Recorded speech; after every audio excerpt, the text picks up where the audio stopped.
नमस्कार। साल था 1971। एक ऐसा युद्ध जिसने साउथ एशिया का नक्शा हमेशा हमेशा के लिए बदल कर रख दिया। चलिए आज उसी ऐतिहासिक जंग की कहानी को समझते हैं।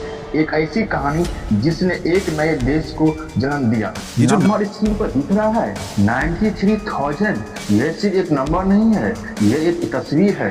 इतिहास के एक बहुत निर्णायक पल की तारीख थी 16 दिसंबर 1971।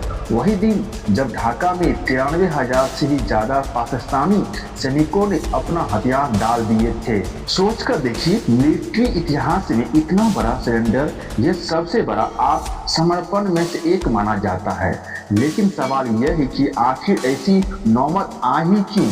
इस क्यों का जवाब ढूंढने के लिए हमें थोड़ा पीछे जाना पड़ेगा, कहानी की बिल्कुल शुरुआत में जब पाकिस्तान बना था। तो बाद में शुरू होती है 1947 से पाकिस्तान बनने के साथ। अब देखिए, पाकिस्तान एक बड़ा ही अनोखा ही देश था। अब ज्योग्राफिकल और कल्चर दोनों तरफ से अलग अलग हिस्सों में बटा हुआ था। एक था वेस्ट पाकिस्तान, दूसरा था ईस्ट पाकिस्तान, और इन दोनों के बीच में हजारों मील का भारतीय इलाका। और यह तो बंटवारा था, सिर्फ जमीन का नहीं था। असली फर्क तो कल्चर का था, पॉलिटिकल्स का था, और सबसे बढ़कर जब का भाषा का वर्ष पाकिस्तान में उर्दू चलती थी और उन्होंने उसे नेशनल लैंग्वेज बना दिया। जब पाकिस्तान की अधिकतर आबादी बंगाली बोलती थी, बस यही तो असंतोष की शुरुआत हुई, जिसने आगे जाकर एक बड़ा रूप ले लिया। मतलब धीरे धीरे आग सुलग रही थी, लेकिन असली चिंगारी भड़की 1971 के आम चुनावों के बाद, जब एक बिल्कुल साफ सुथरे लोकतांत्रिक फैसले को सीधे सीधे कुचल दिया गया। हुआ 21 से मुजीबुर रहमान की पार्टी ने पूर्वी पाकिस्तान पर जबरदस्त जीत हासिल की। मतलब क्लियर मेजोरिटी, उनके पास सरकार बनाने का पूरा हक था। एक साथ जनादेश था, लेकिन पश्चिमी पाकिस्तान में बैठे सत्ता के दलालों को यह मंजूर नहीं था। उन्होंने रिजल्ट मानने का साफ इनकार कर दिया और बस ही आग सुलग रही थी और भड़क उठी। जब विरोध प्रदर्शन और ज्यादा बढ़ गए तो उन्हें दबाया नहीं जा सका। 25 मार्च 1971 को पाकिस्तानी सेना ने लॉन्च किया ऑपरेशन सर्चलाइट। यह आम लोगों का निर्दोष नागरिकों को एक बेहतर पूर्व सैन्य एक्शन था। इस ऑपरेशन में पूरी पाकिस्तान को हिंसा और अत्याचार के ऐसे अंधेरे में धकेल दिया गया जिसका अंजाम बहुत बुरा होने वाला था। और ये जो आग लगी थी, यह सिर्फ पाकिस्तान के अंदर नहीं रहने वाली थी। बहुत ही जल्द यह संकट पाकिस्तान की सीमाओं को लांघकर एक अंतर्राष्ट्रीय मुद्दा बन गया, जिसमें दुनिया की बड़ी बड़ी ताकतें भी कूद पड़े। इस क्रूरता का असर एक बड़े मानवीय संकट के रूप में सामने आया।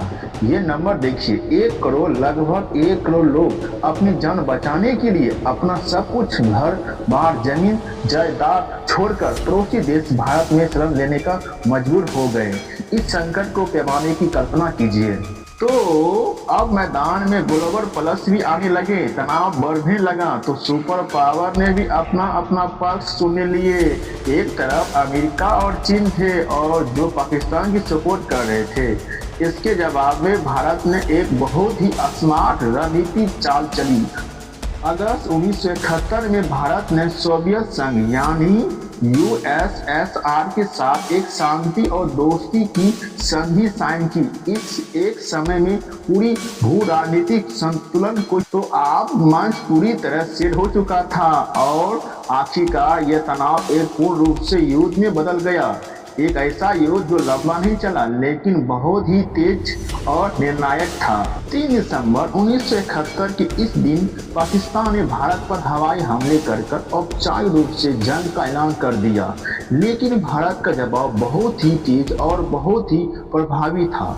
जनरल सैम मानेकशॉ उनके शानदार नेतृत्व में भारतीय सेना ने 2 मोर्चे की रणनीति अपनाई और सिर्फ 14 दिन के अंदर युद्ध का पासा ही पलट दिया। सिर्फ 14 दिन, और इस युद्ध का जो नतीजा निकला उसने दक्षिण एशिया के भू राजनीतिक नक्शे को हमेशा के लिए बदल दिया।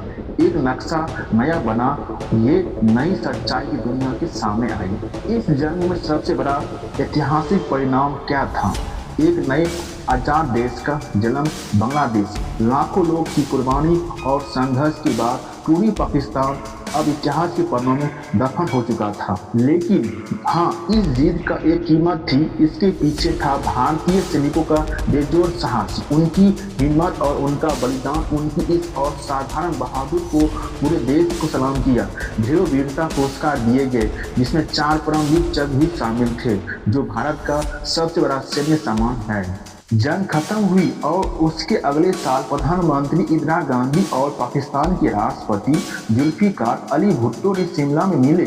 वहां उन्होंने शिमला समझौता पर हस्ताक्षर किए।